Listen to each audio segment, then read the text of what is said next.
Good late morning, everyone. We're going to start at 11 o'clock.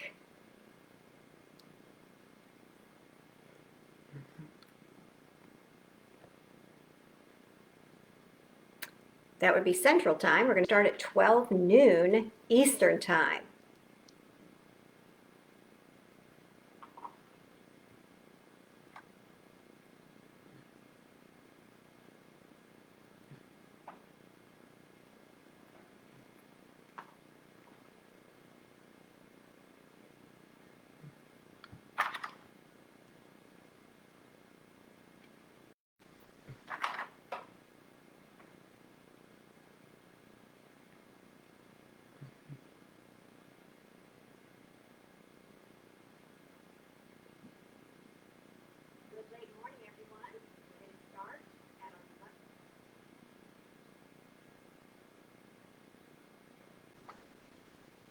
Thank you for the compliment on my scarf, and welcome to everyone so far.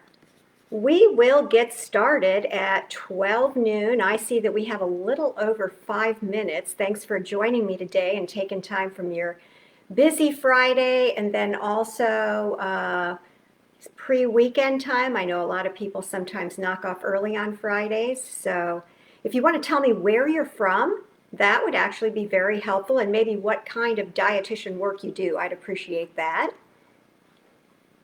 Thank you for the compliment on my scarf, and welcome to everyone.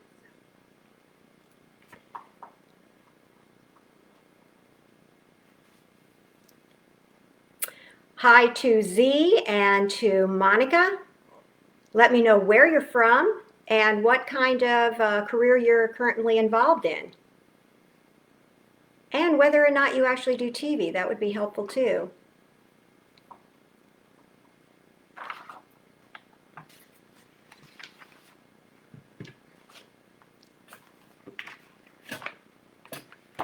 Okay, I have to keep scrolling up. Leah is in North Carolina, and she's a supermarket RD. She actually is the creator of Build Up Dietitians. Leah, thanks so much for asking me to speak and for also having this group that encourages science and ethics among dietitians. Lauren is from Little Rock, Arkansas. Oh, a food bank dietitian, absolutely phenomenal. You're probably overworked ever since last March. Z, you're from Pakistan. Welcome, so glad to have you. And Leah does TV about one time a month, you said, and right now just virtually. Oh yeah, well, we're all virtual yet. Z, you are currently an assistant professor of human nutrition, former renal dietitian. Wow. Out of my wheelhouse of expertise completely, both being a professor and renal dietetics. So thank you for your expertise and all of your hard work. Monica, you're from Fort Smith, Arkansas. Private practice, did TV years ago, but not lately. Yeah, thanks for what you have done already. Certainly things have changed. So like I said, we're going to get started with the nuts and bolts of the segment of the half hour right at noon. Jen, let's see, Rabia, Ahmad, you're from Maryland. You're a Virginia weight loss dietitian and no TV experience. Okay, well, hopefully you'll get some tips. Jen Camps, Illinois Wellness Center dietitian, former retail dietitian, and you've done some TV demonstrations. That's great. So thank you everybody once again for taking time on this Friday. I know here in Whitestown, which is right north of Indianapolis, I'm about 15 miles north of downtown Indianapolis, we have bright sun and lots of snow. So I don't know how weather is where you are. I hope no one is having the no power issue. Now that I think of it though, I guess you wouldn't be able to watch if you had no power because you probably wouldn't be able to keep the charge on your laptop. So thanks everybody. Those of you that have already logged on, you already know I asked to say where you're from and what current work you do, and even if you've had any television experience. Would love to hear that as well. And I'll try to keep my eye on those comments there.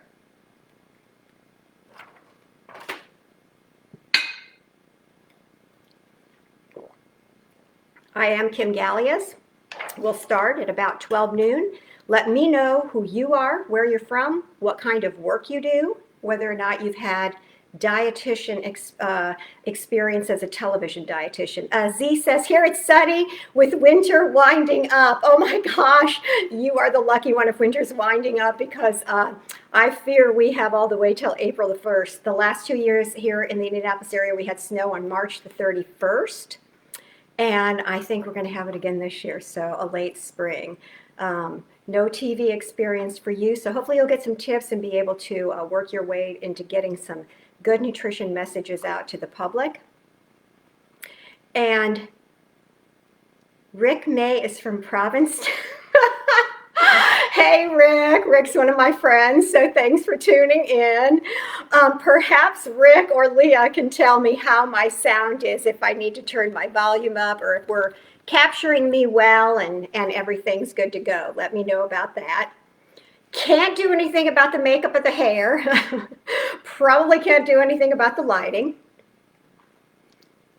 So again, let me know who you are. Give me your name. Let me know where you're from. What kind of dietitian work you do, and whether or not you've had TV experience. Okay, thanks, Leah, for the good to go sign. Appreciate that. Now, I show 12 noon.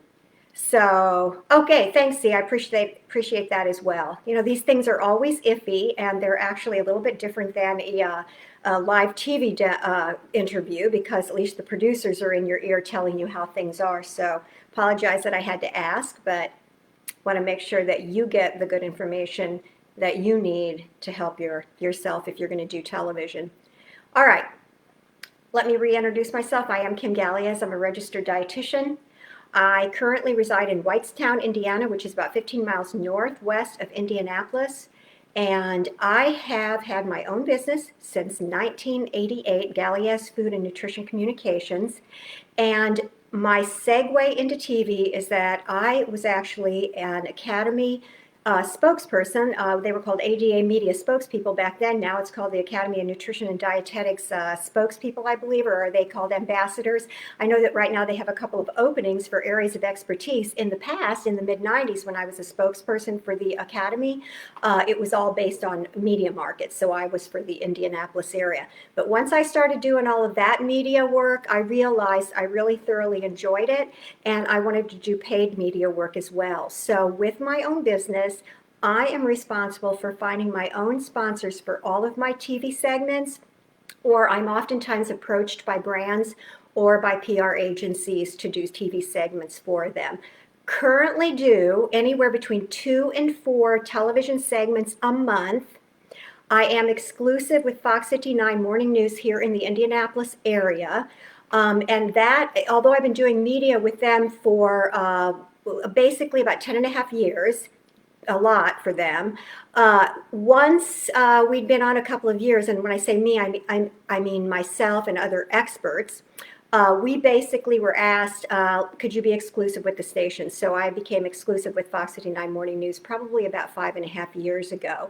And in the past, I used to do all kinds of television interviews at all the stations here in Indianapolis, the CBS, ABC, NBC affiliate, but now I do just do locally Fox 59 Morning News. Okay, so I set the stage for you guys. And what happened after COVID set in March was, instead of always going to the station, which I did, I always went to the station previously 2 to 4 times a month for my segments with my huge cart of stuff and all my different dishes, because I'm a culinary dietitian, and my goal as a culinary dietitian is to show people all these great foods that I've created that show blending and balancing of good nutrition with decadence, and that it's not hard. So I was always known for having these elaborate displays at the station with all these props and visuals and the finished recipe dish, okay? So once March happened last year, what do? Because there's no longer a robotic camera or a handheld camera down on my food in the studio. So what am I going to do? Well, I didn't have to worry so much about the food right away in March, because it was crazy. Right away, it was, how do we make the viewers feel comfortable? How do we give them the nuts and bolts that they need to know right then and there? And they needed food safety, what to store in your pantry, how to make easy breakfast, lunch, and dinner ideas, things like that. That's what they needed and wanted in March. And so I wasn't so focused on how my foods or whatever were going to show. And I also was not skilled doing interviews from home. So I just threw my laptop up, worked in advance to see how my laptop was going to sit. Right now it is on this huge automatic bread baker box because that's the height I want. But when I first started doing the interviews back in March from home, I basically had it even closer. So I was just shown from here up. And then I realized I was having to hold up all of my dishes if I wanted people to see them. And so then I thought, okay, let's try to push it back and then I can have a little bit of stuff showing, okay? So that brought all of these different nuances and these challenges. So I pushed the laptop back to get a little bit more behind me, and I'm holding up foods, and I realize what I hold up matters, because what you want is some color and you want some texture. So not just a plain white dish, but wood dishes, colored dishes looked good. And my food, I didn't want it to slide around, so having a napkin on that tray prevented the food from sliding around as much. And if I had to put another little dish on top of it, like I'm showing you here, it prevented that dish from sliding around as well. Well, what about picking up those dishes? Because again, if you are going to show things, and I think it's very visual, and I think it's more than, just standing there with something in front of you. I think it's great to pick things up and talk about it, because I think that's good for the viewers. So these dishes, these white ones, again, I put a napkin on to give a pop of color, and then I put the food up on there. But the thing is, I realized some dishes were easier to pick up than others. I needed dishes that would actually have a lip or an edge on it that made it super easy for me to pick up. Oh, and did you hear that? Did you hear that clang? I don't know if your microphone picked that up, but that's the other problem. I needed dishes that would be able to be picked up and sat back down easily without making noise, okay? So I put a lot of my acrylic steppers, which are great for in-studio interviews as well as the at-home interviews. I would put my dishes on these. But listen, what do you hear if it's just directly on there when I'm setting it back down? Right? Okay, we don't want that, I said. So, and these are the things I never thought of at the station, because at the station, the camera's like zooming in on it, okay? So I started putting napkins on the top of it, and you don't see this on camera, so it could be anything. And then the dish would set down nicely on that. But what's the problem with all of that if you've got 3 or 4 dishes out there? Well, for me, I have a limited space. Everybody's space is different. The more space you have, the better. But I had to position these little acrylic steppers and my dishes and pots and pans and stuff, or whatever I was doing, in such a way that this one would not hit the other one when I picked it up, or that the handle of that skillet wouldn't hit that dish. So all these little simple things that you never thought about at the station now suddenly had to be taken into consideration. I was just on yesterday, and on my Facebook page, which is Kim Galeaz, or my Instagram, which is Kim.Galeaz, and that's Galeaz, I actually showed some shots of my my segment yesterday. So I was talking about this actually afterwards. But one of the things on there that you don't see is these little steppers that I put a can or a bowl of beans on, and they have a white paper towel taped to the top of them, because again, if I were to pick up that little bowl of beans, it was glass and it would make a huge noise when I set it back down. And you saw me just turn.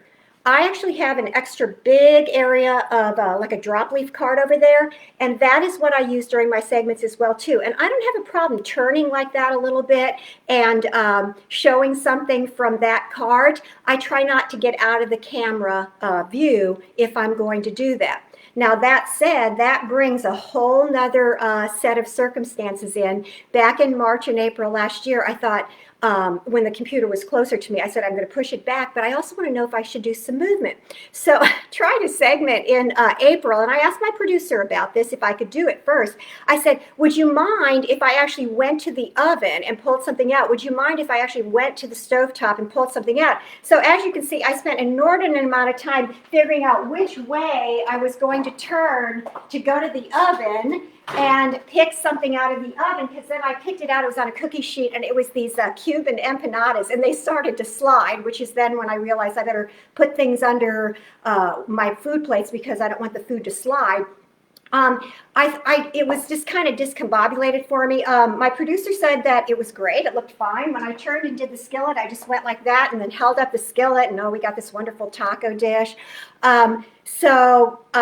That all seemed to work fine for a couple of segments, but then, okay, we're in it in a couple months, and I got some feedback from some professionals in the industry, and they said, you sound tinny, you sound kind of hollow, and you mustn't be using an external mic. You must be using the mic on your laptop. Yes, we all were doing that. We were all doing the best that we could, okay? We were turning on lights everywhere. If we had a little spotlight, we were setting it out. Ring lights, those LED ring lights, which I have on me now that I can't show you. You know, they're the circle ones on a tall stand.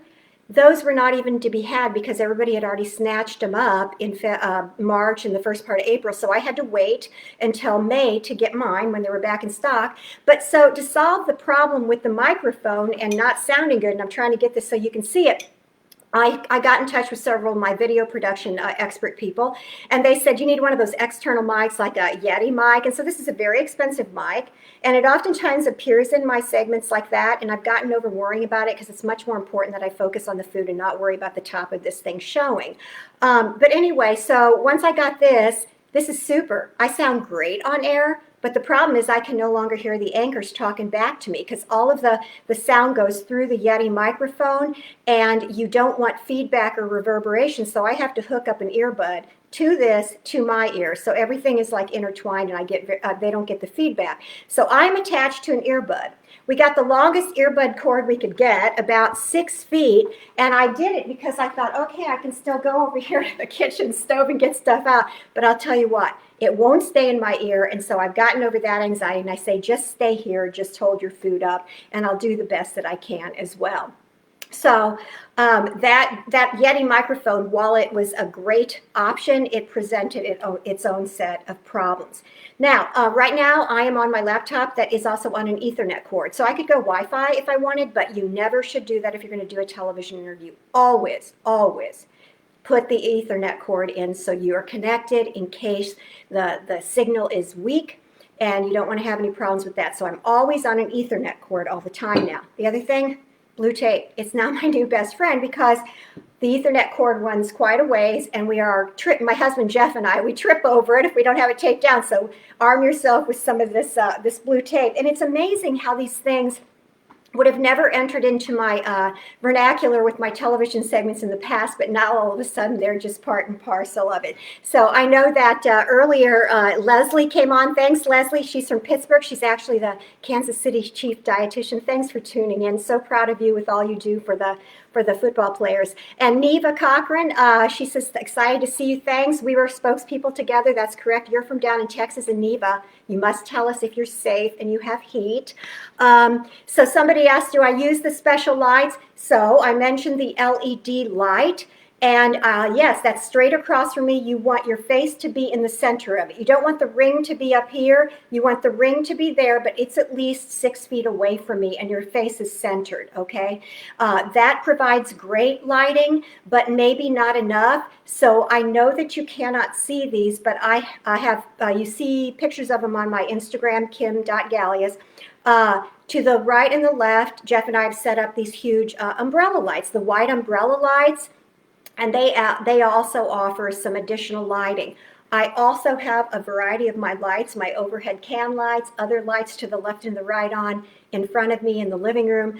So the point is you will have to spend lots of time figuring out what looks best. You'll go and turn different lights on, move the umbrella lights around, move the LED light up or down, because it can go softer or lots more harsh light. And you'll just keep looking at yourself you're going to just test your video. and you're just going to see how do you look, and then you're going to come up with something that seems to work. Now, that said, the time of day matters. And this is not my area of expertise right now at 12 noon for lighting. I'm doing the best that I can because I am usually on at 8:10, 8:40, 9:10, or 9:40, and oftentimes 9:40. And the seasons matter too. The lighting is different at 9:30 in the morning in the summer versus the winter. So while I started doing these at-home interviews back in March, I had all that wonderful summer light in the morning. And then all of a sudden in November and December and January, it's like, oh my God, it's just now starting to get bright and it's totally different. So we had to work on and adjust the lighting, which is why we ended up getting those two umbrella lights back in December. It just seemed to work so much. And yes, Leslie, thank goodness for our in-house assistants. Okay, the thing is, I put it on my Instagram post yesterday, a picture of my husband with his head in the LED light. I literally cannot get myself mic'd up before an interview by myself. He still has to help me because here's the deal. All my 10 and a half years at Fox 59 Morning News, my producer would come, make sure I was ready, and she'd always put the wire up me and she'd clip it on me, okay? I guess I just got used to that, and so now it's like I have to be wired up, but the truth is I actually cannot reach it to get it up through my back. If I had to do it, I would figure it out. Okay, we all figure things out, but it's so much easier if he can run down. He works from home as well, and he just clips, he gets it on me, clips it, and then I put it in my ear. Okay, so Neva asked, have I considered putting my laptop further back so the food can be seen and you don't have to pick it up? I've done that for years. Okay, so that's a personal preference. The thing about the laptop away, and yes, I have, and in some of my football, Super Bowl type segments, it was pushed farther away so you could see some of the green tablecloth that was the football yard thing, and some of my steppers with my dishes on it and stuff. I feel like when I do that sometimes, the people still can't see the food, and unless I hold it up to the camera closer, I feel like they really can't see it. It truly depends on what your client prefers, what the station prefers, and what you're comfortable with. But yes, I have done that, and I'll tell you that I've been to RDTV, and they have an Instagram page, and you can get all kinds of great visual tips from that. They have several dietitians that do television segments for them, and they have wonderful displays and lots of props and dishes and colors and things like that, so you might want to check that out. Oh, all of my segments are housed at fox59.com under the morning news and then the Living Well tab. And so 99% of my segments over the years are housed there, so you can go and you can look at them. And I go back and I look at them and I try to get some tips from them, and so that I can tweak and make things different or better. I've talked to my producer, I've talked to the anchors, they're fine with me picking up the food. They say it looks really good on air. The viewers can get a little bit more close up of it. It's just a personal preference as well.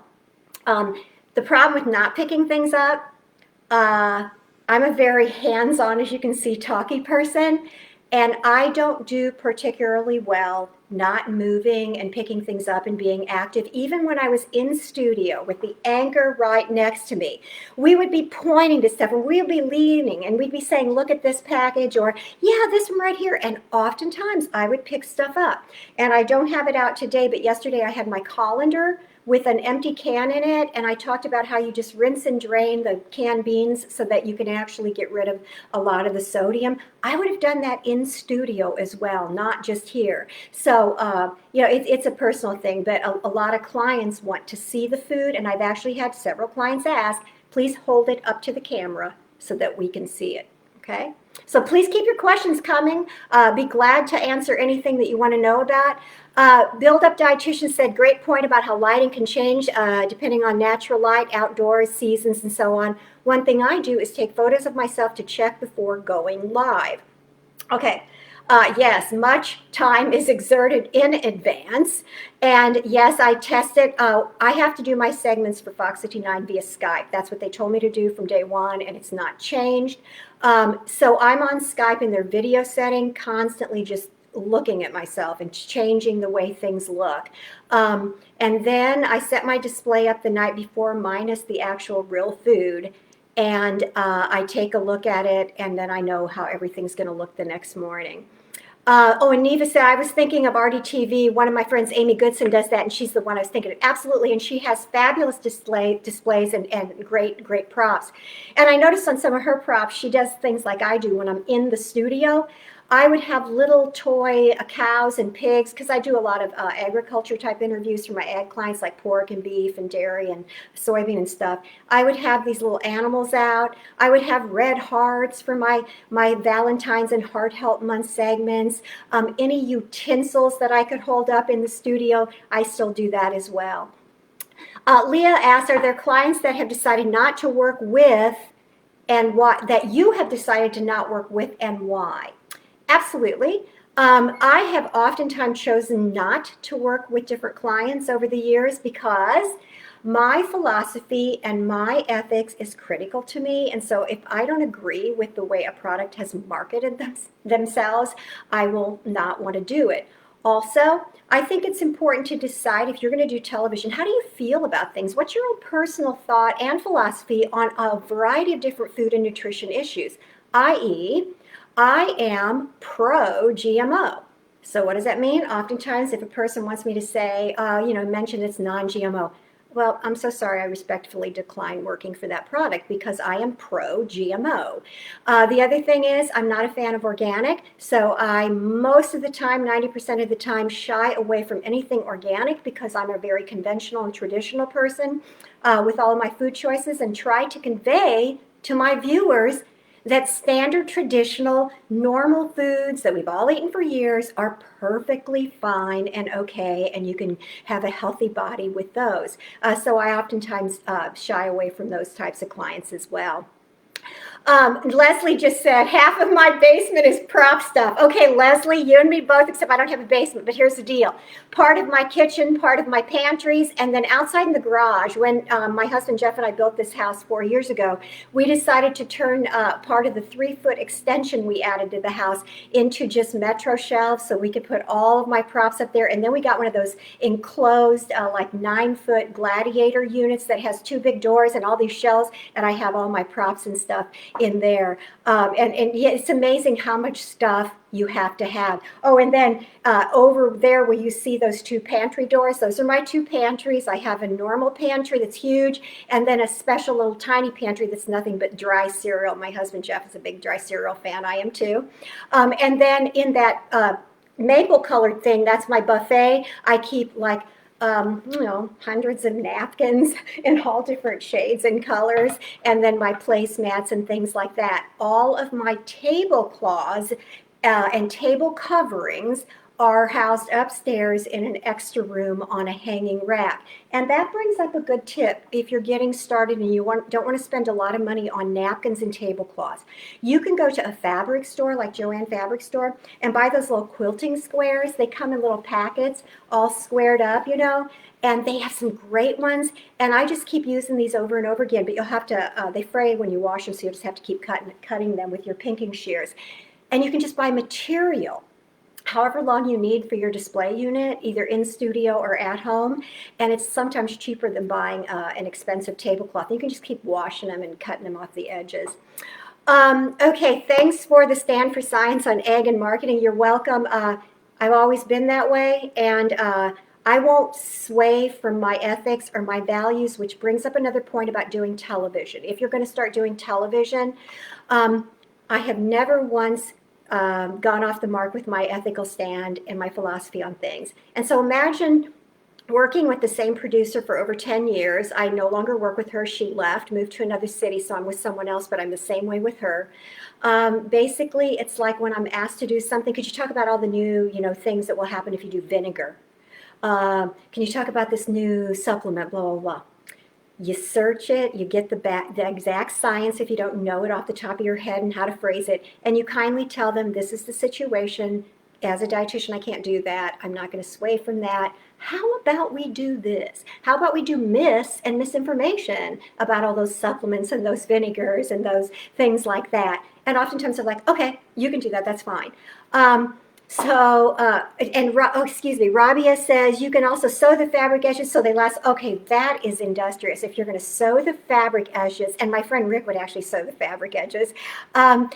Yeah, that's great. If you have the ability to do that, I don't just do that. I've got my pinking shears and I just clip, clip, clip, and I'm good to go. Okay, let me get back to a few of my nuts and bolts for you for the interviews. The camera angle, how far, how close, how much is going to show to your left and your right. Do not have anything distracting. I know a lot of people are into putting colorful things here and there. For me, I spend so much time on my displays. I need to keep it back there just so simple, nothing but neutrals back there, okay? And then the other thing is that I'm real funny about watching any Zoom calls or webinars or just anything where I feel like the people have gotten themselves going backwards and they show a lot of their ceiling and the ceiling fan. Make sure you're not going, whoa, backwards with your camera angle. Test that in advance as well. Something that I am required to do all of the time with my segments is provide talking points to my producer and photos of the recipes that I do. And I've done this for years, so I spend a lot of time testing the recipes in advance and taking photos of them. The thing with Now from Home, they had an interview back in December, not me, where the Skype failed at the station for the morning news. So they were like, I guess all in distress. I didn't see it about what they were going to put on air while they could hear the audio of this person, but had absolutely no visual of that person. So now every time I do a segment, it's like you absolutely have to get the photos in. And if you're doing a straight nutrition segment where I'm not going to do dishes, because yes, I occasionally do those as well to give myself a break, I have to take pictures of the props. So at the beginning of the year, I did a sugar segment about the ins and outs of sugar. And so I took a sugar jar and I took honey and I took all these different pictures. You can see those on my Instagram as well. And I sent those to the station. If the station is kind of perplexed about what to throw up in addition to your recipes, suggest some B-roll of people shopping or people eating at a table or people doing whatever. So you can always suggest to them some B-roll suggestions, okay?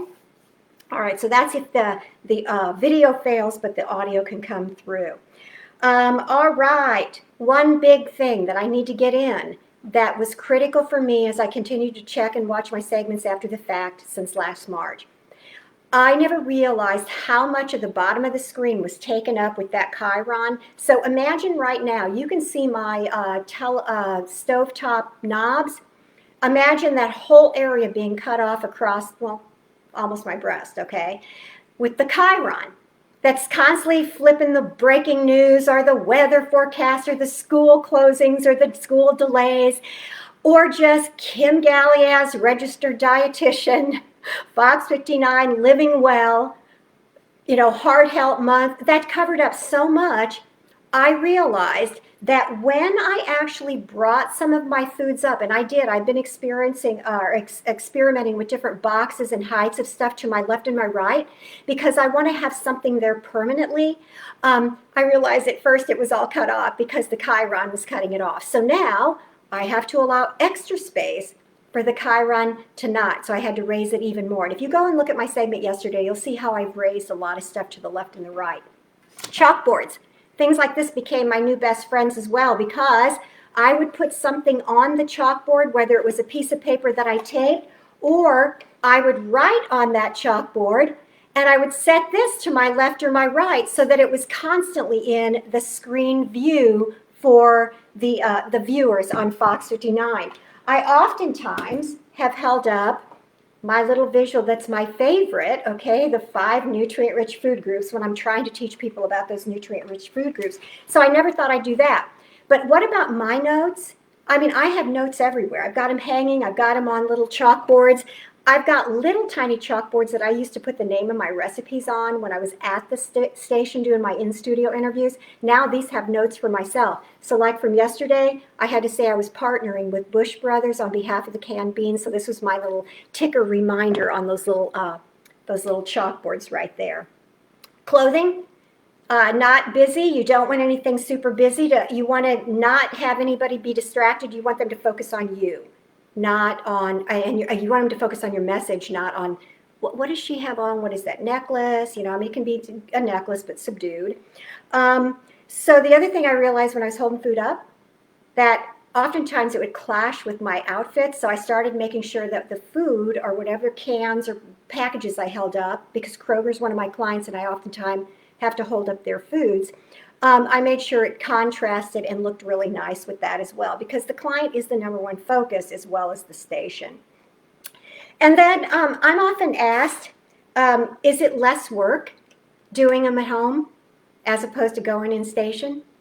And I automatically say, not less work for me because of my elaborate displays, just different.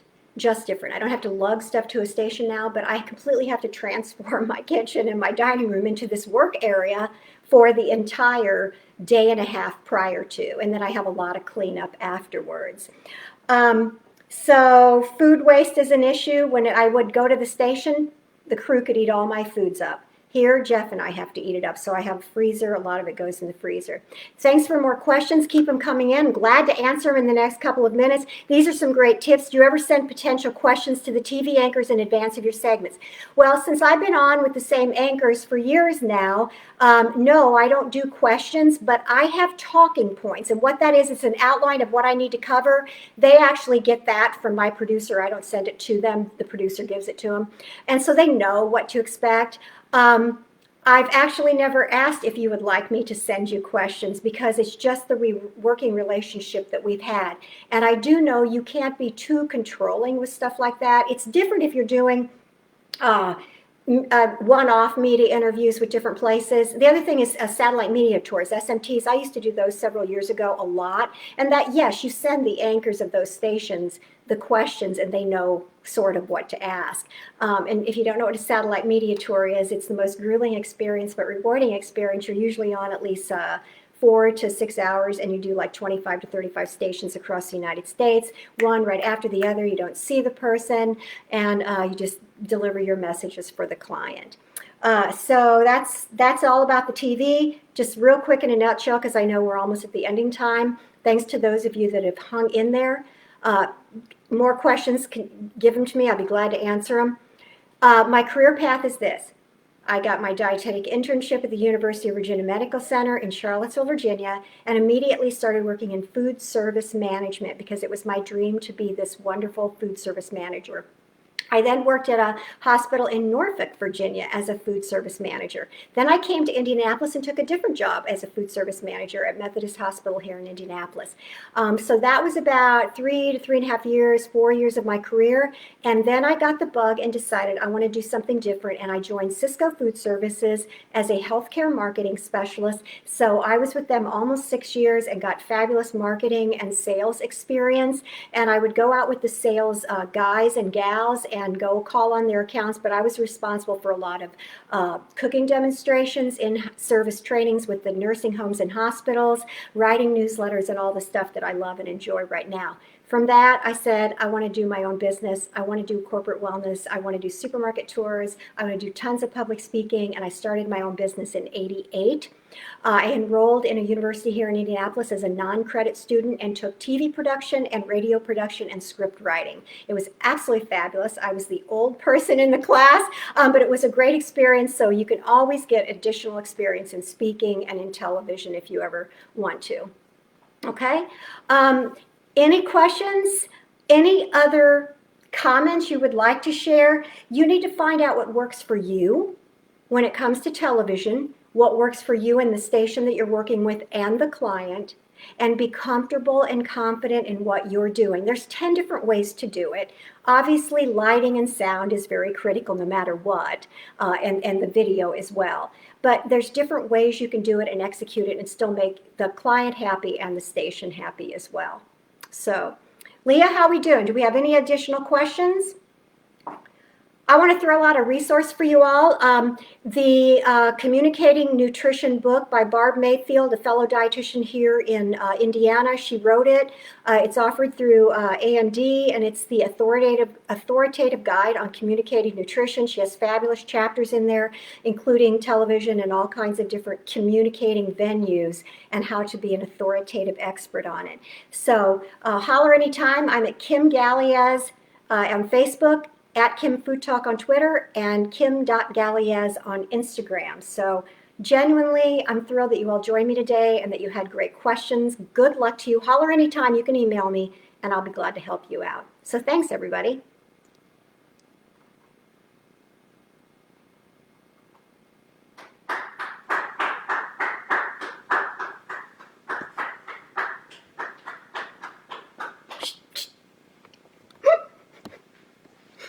My call got done early, so I've been up there about 10 minutes.